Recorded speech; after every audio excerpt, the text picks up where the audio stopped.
Hi, this is a screencast on how to use Cricut to design things and then get it into Glowforge via Inkscape. So what I have here is an ornament that I made on Cricut, and it's got 3 layers to it.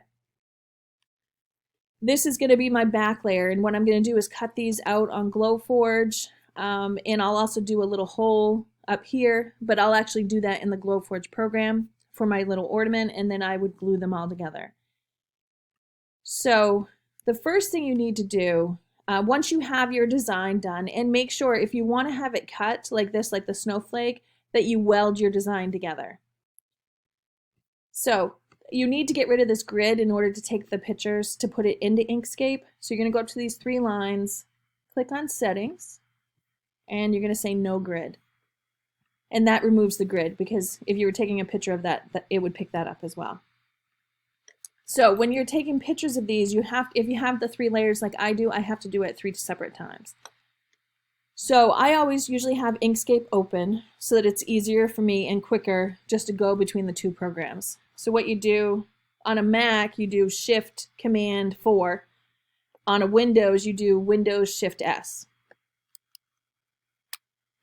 Okay, and I'm just going to highlight my joy here.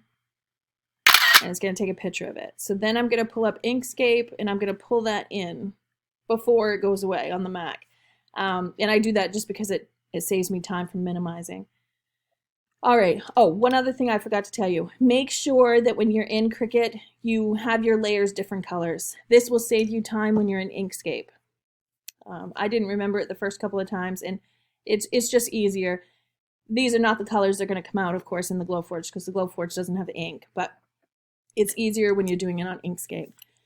So you're on Inkscape, and you're going to click your image, and then you're going to go to Edit, Make a Bitmap Copy. And then you're going to go to Path and Trace Bitmap. Now you have this little menu that pops up. So we want multiple scans, and we want grays. And then click all these other boxes, and then you can kind of see what it looks like here. I'm going to click Update.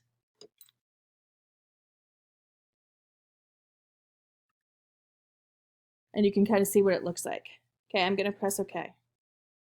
And then it's going to put it over here. What you do now is pull that into the box. And there's going to be 2 copies of these. You're going to delete those. That's why you have to have the color, because otherwise it would all be gray, and then you might be deleting the wrong things. So click on your image. You're going to go to Object, Ungroup. Now you're going to have about 8 copies.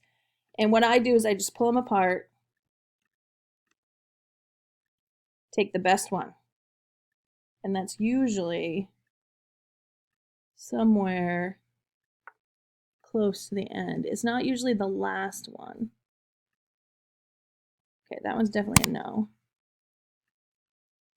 I'm going to take no for that one. I'm going to take this one as my best one. Delete the rest, because we only need one of these. If you don't delete one of them, it'll make multiple things when you load it on the Glowforge. And then you'd have to start over again.